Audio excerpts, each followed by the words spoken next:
So, everybody, this is another game special. Ed and James back with you, and we're just going to play a little bit of Red Dead Redemption, which recently got re-released on Xbox One. I think it's probably out on PS4 as well, but I'm not 100% sure on that. But I had it before on Xbox 360 as a digital, so it's not like I had to buy it again, it was just there. And it was one of the games that I had, and I didn't really play it as much as I should have done. So there's nothing special about it, there's no upgraded graphics or anything like that. It's exactly how it was on Xbox 360. It still holds up, still looks pretty good for a last generation release. I think one of the other things as well that just before we started recording this we were just chatting about is some HD'd and re-released games that are coming out. We were just talking about Resident Evil, and Resident Evil 4 is being re-released, and that's, I think it's going to be about £12 when it comes out. Resident Evil 5 is already out, and Resident Evil 6 as well, but that was already on this generation, was it? Or was it? No, that was 360 as well. That was 360 as well.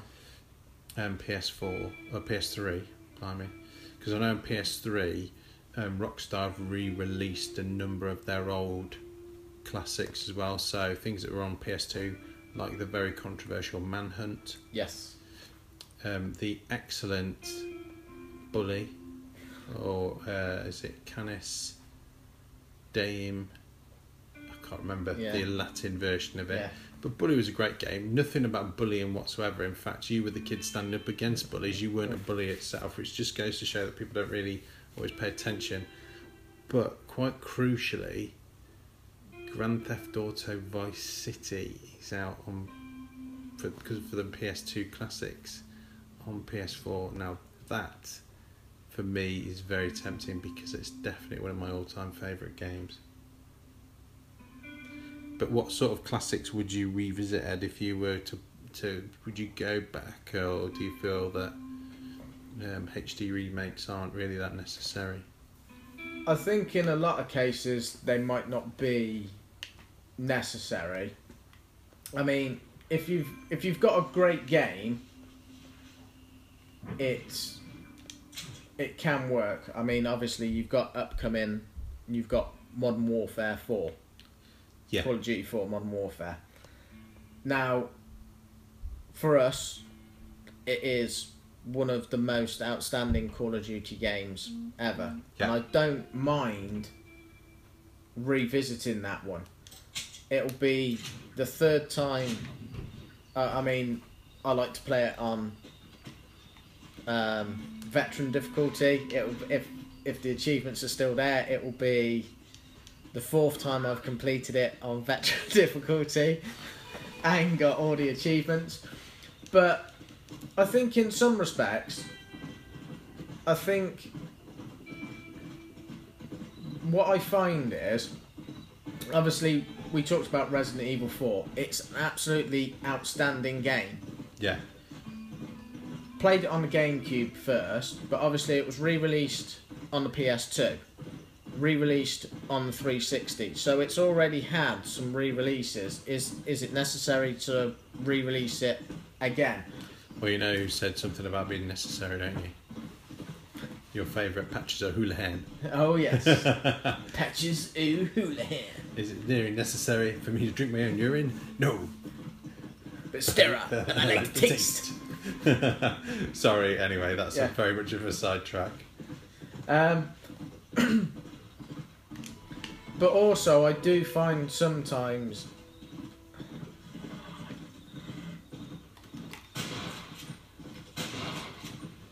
it's, I don't know, for me it's a little bit cheap because you've got next-gen consoles now making next-gen games. Don't rehash what you've already done. Come up with some new concepts. I think that's a fair point, yeah. Because obviously, if you... I mean, because they've stopped making games for 360. So if that's what you wanted to do, you should just stuck with making games for last gen consoles. But I suppose the only benefit to HD games, they're cheap. It's not like when you first came out they were 40, sometimes even £50. You can pick them up for 12 quid, so it's not overly... I mean, I like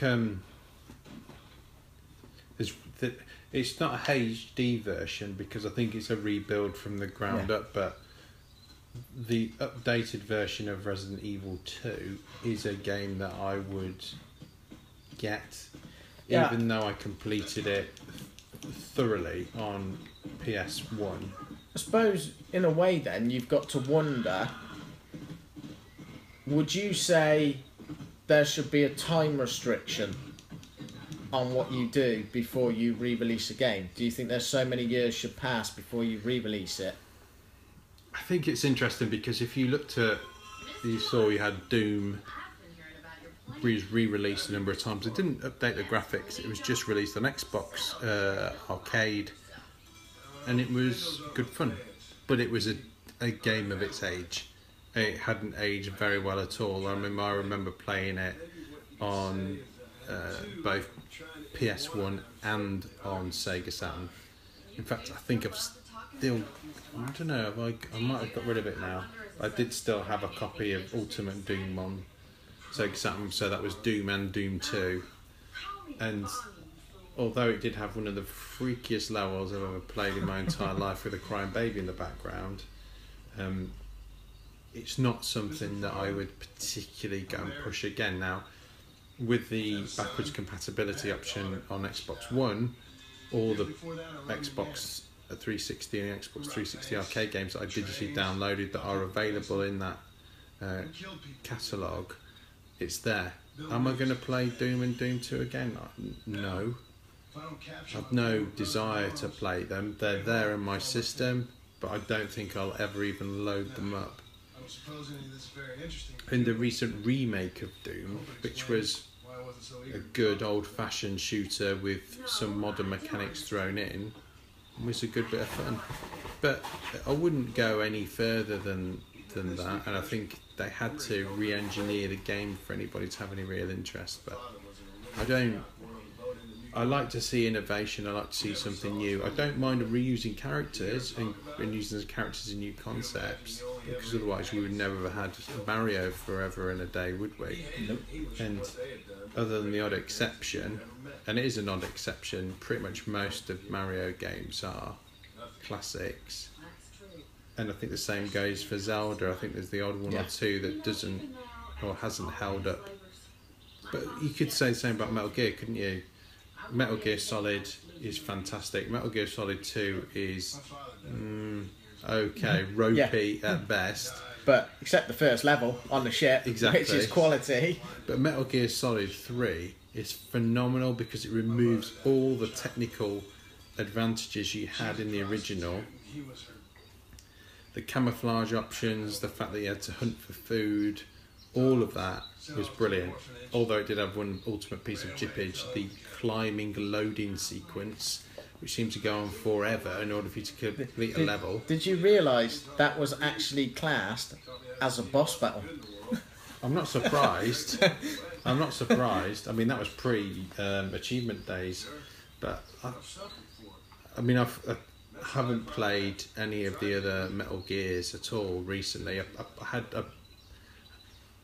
a little go of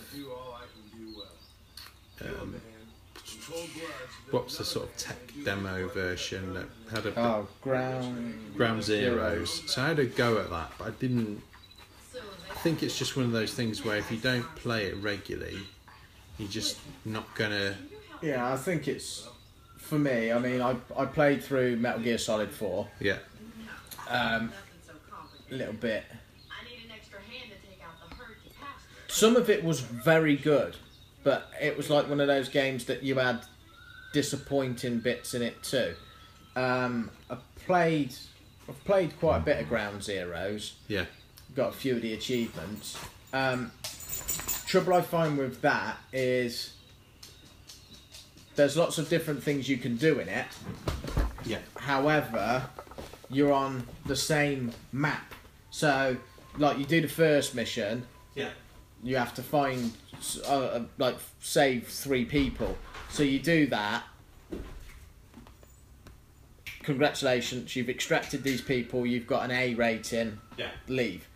Then you go into the next mission, and you're dumped in the same map, same people all around, but you got to do something different. It would have been a bit better if they'd have done like they used to do, like the VR sections where you've got different maps, maybe smaller missions, but you got more and more. So you could have had 50 VR missions. Yeah. And it would have worked quite well. But I did play a little bit of Phantom Pain, which I really did enjoy. But I never, unfortunately, got to complete it.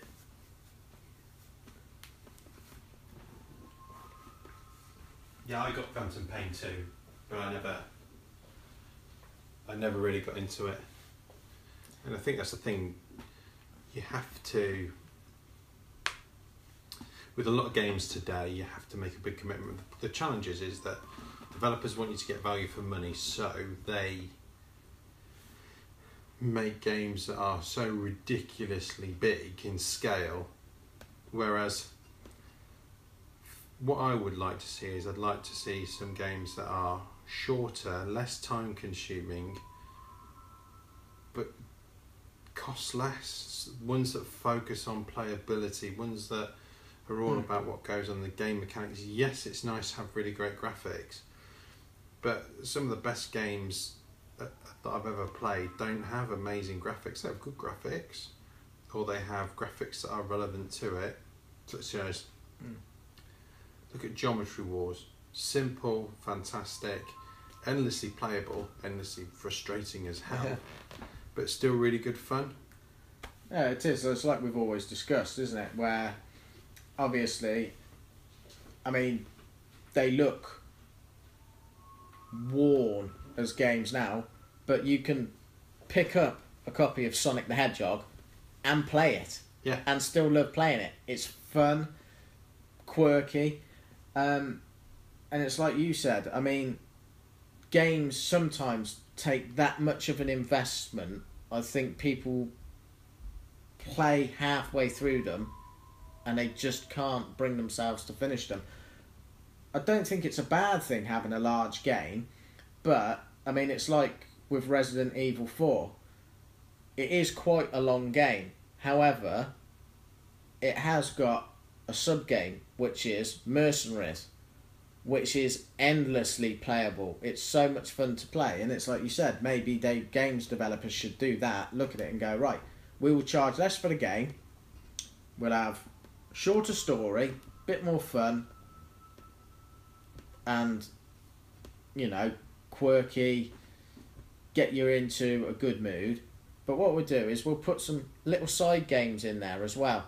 So if the game does get a little bit boring for you, you can just step away, have a quick go on a side game, and then come back a bit later. I think that's what I've read about Resident Evil 4, is that you're going to get some stuff that was only on the PC version, some of the Mercenaries missions. Now, I can't remember if that's Resident Evil 4 or Resident Evil 5, but one of them's about as much about teaming up as it is doing anything else. But I still really like the original Mercenaries, where you had to do Resident Evil 3, where you had to do the time attack and get across the city. Yeah. Which was a killer, absolute killer, but it was really clever at the time, because you're like, I'm so used to taking my time, being really cautious, and it just throws out of the window saying, you've just got to run.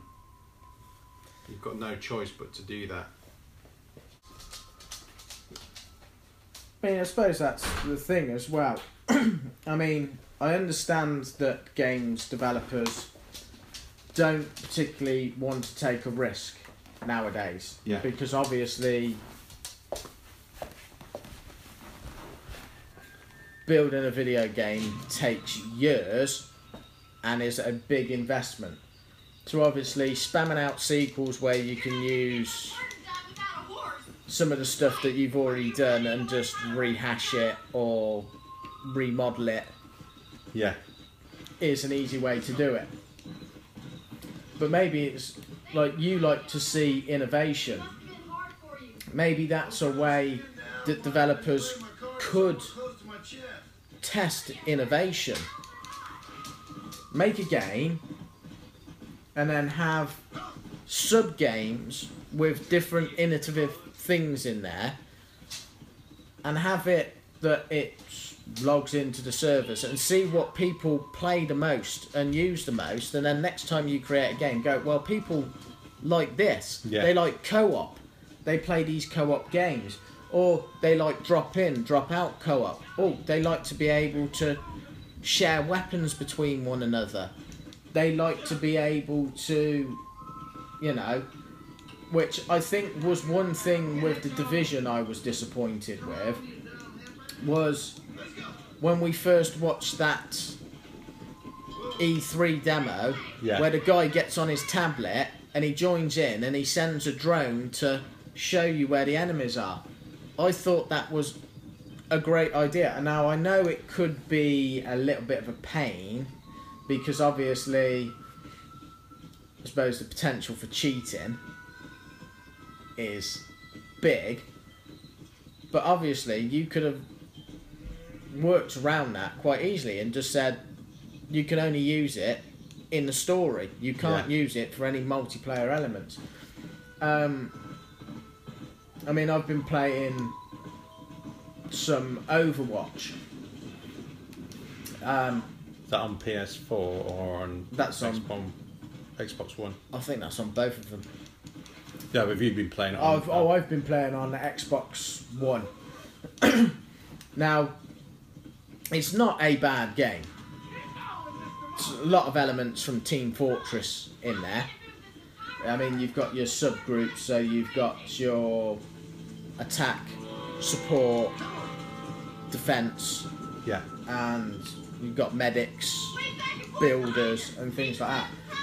But it's one of those games, because it's a multiplayer only game, is a little bit monotonous, and it is very, very yippage. What's the story behind it then? Because I've heard a lot of people say good things, I've heard some people say not so good things. Basically what you got is, you've got this group, and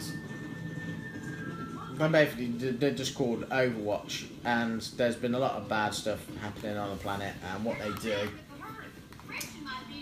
they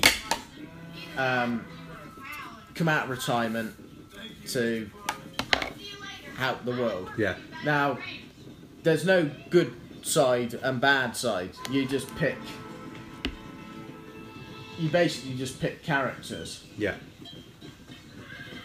And basically there's different modes. You have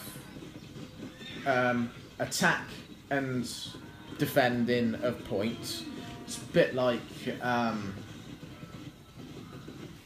it's not like domination, where you can constantly capture the points. Yeah.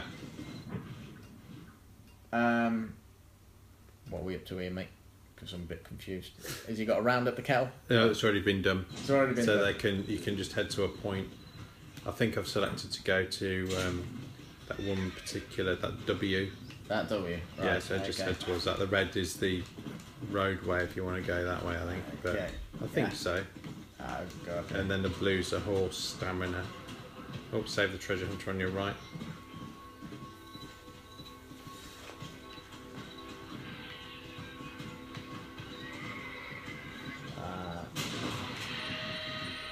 But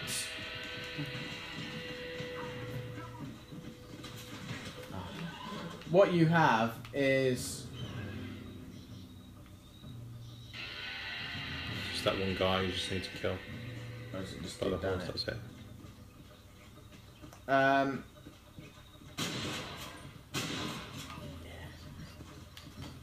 It's wise to get off the horse.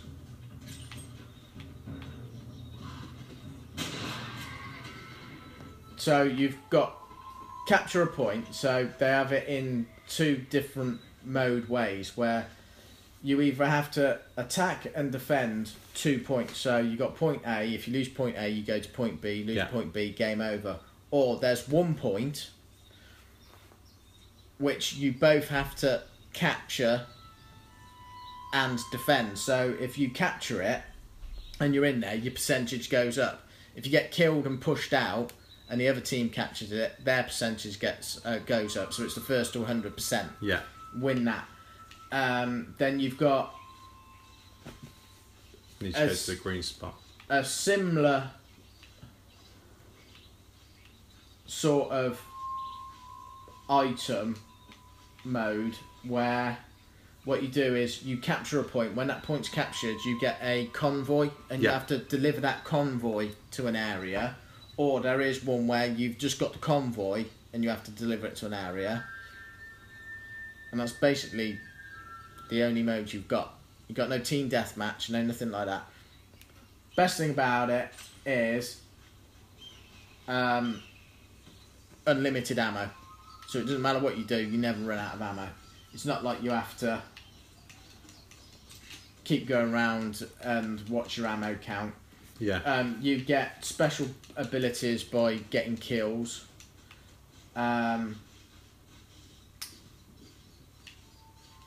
Just press up on the D-pad if you want to whistle your horse. But the only thing is, it's very jippy because some of the characters are just that overpowered and a little bit daft. It's like one, Bastion. He's a robot, he can heal himself, and he can turn into a turret.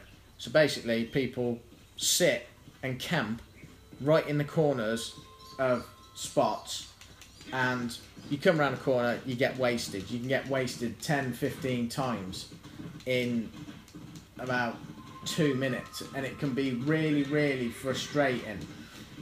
I mean, yesterday I had a good match where played around 13 kills, no deaths with a sniper. Yeah. Because I really love sniping people. But X to jump. the match after it, I think I had 8 deaths and 4 kills because they just, you got camping. I think, like I said, it's got potential, but nowadays we've discussed loads where you'd think they'd have more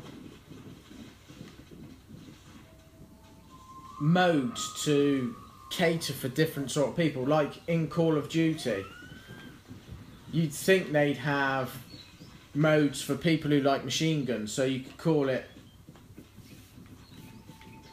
I don't know, mow 'em down. Yeah, something like that, where you've got buildings where people go into, you can only use machine guns, or close quarters combat with just shotguns, or split a map in half and just have it so you can only snipe, or the quality thing where you can actually have one of the things that we'd love to be able to do, where one of you's a sniper, one of you's a machine gunner or something like that, and the sniper can cover you and guide you and point out things, like in, was it Modern Warfare 3 where they had the side missions? Yeah. It would be great, but a lot of the time now it is just, the modes are just all the same, and it can be a bit, when you buy a game, like you said, you like some innovation. I didn't buy the last Call of Duty game. I don't think I'm going to buy the next one. I hated it. I hated Black Ops 3. I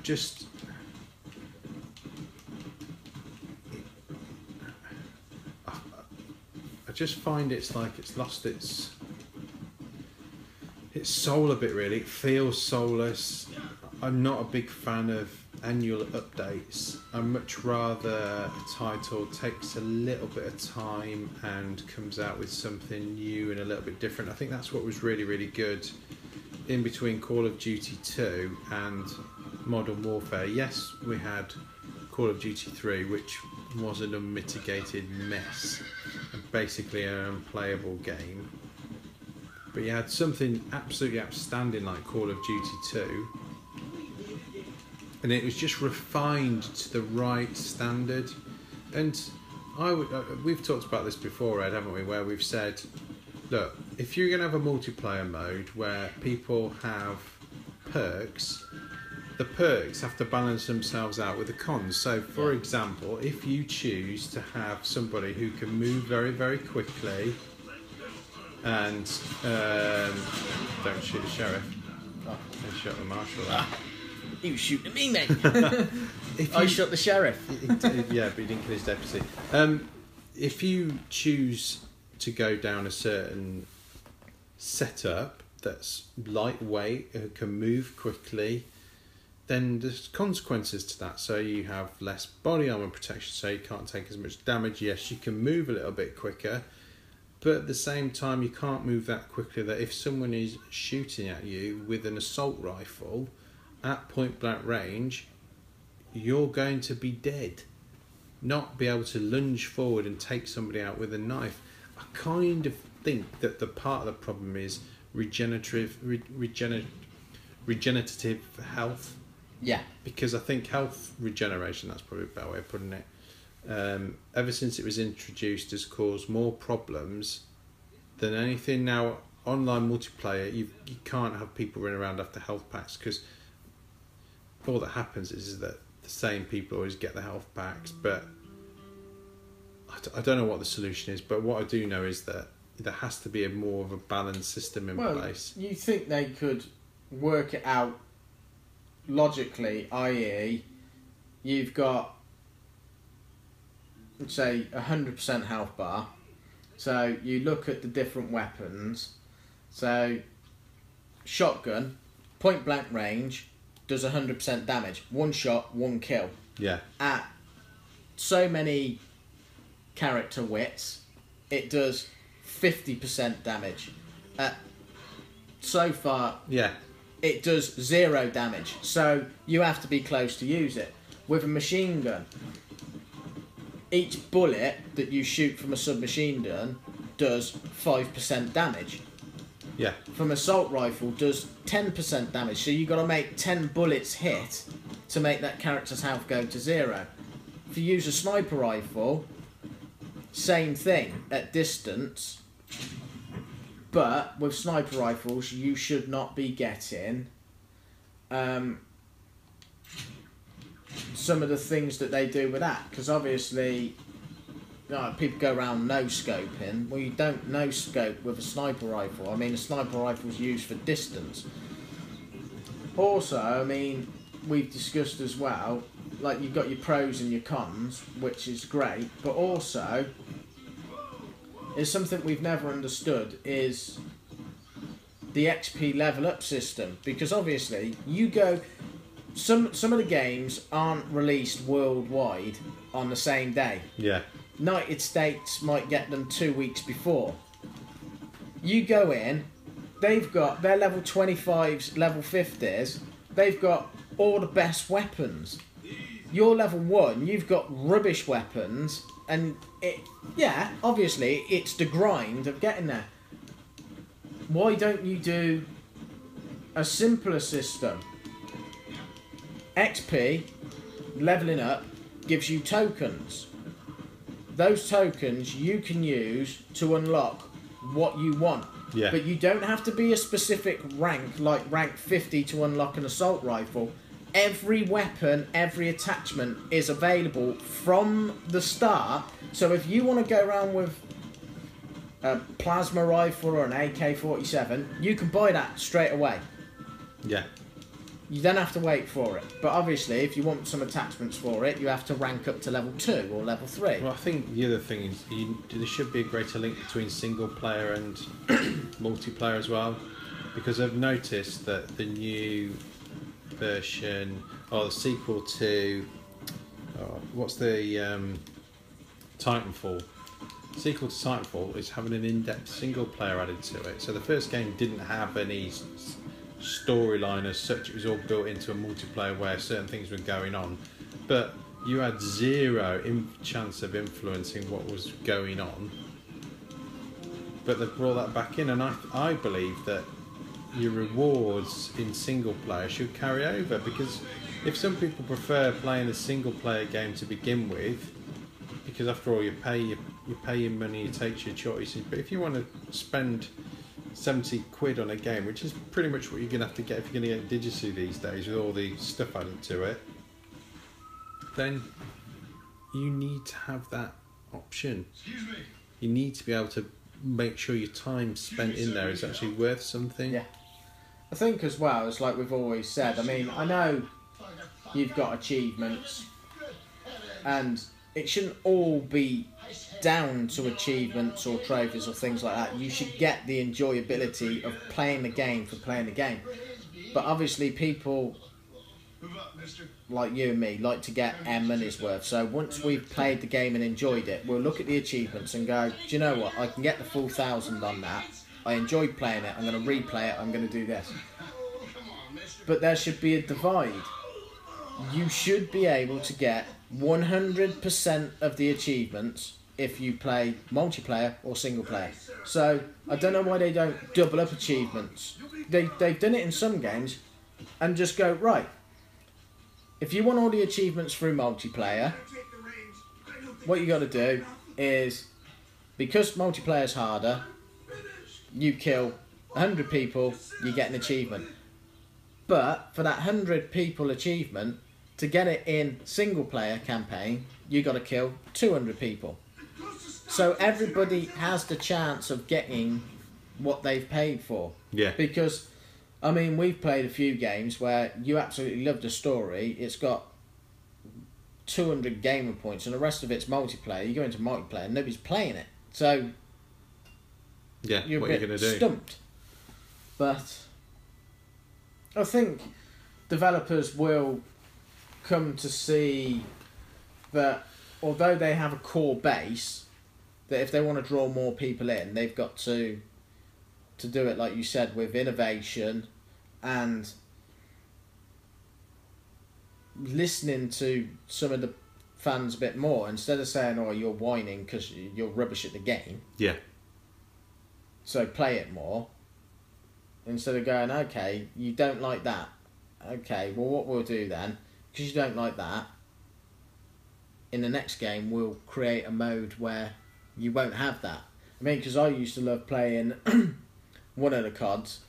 You had no HUDs, anything like that. You couldn't see who was winning, who was losing. You could just see your ammo and your line of sight, and that was it. So it didn't make, because when you're losing at a game, you tend to think, oh god. Well, it stops quitters, doesn't it? Yeah. Oh, it's really, really annoying. At the same time, I think if you join mid-game and you lose, I don't think you should be penalised for that. Well, that's in a way mid-match. Why Overwatch is so good. In a way, you quit and you're a constant quitter. Next time you go in, you win the match, you lose a percentage of your XP. So if you got 3,000 XP for playing a match, because you kept quitting early, you can lose 75 of the XP for so many matches. So it stops people quitting early. It's a good idea. Yeah, it is. So, just a little game special, thanks Ed. We'll try and squeeze in one of these if we can, depending on how long the movies are that we watch. And we'll speak to you soon. Bye. Bye.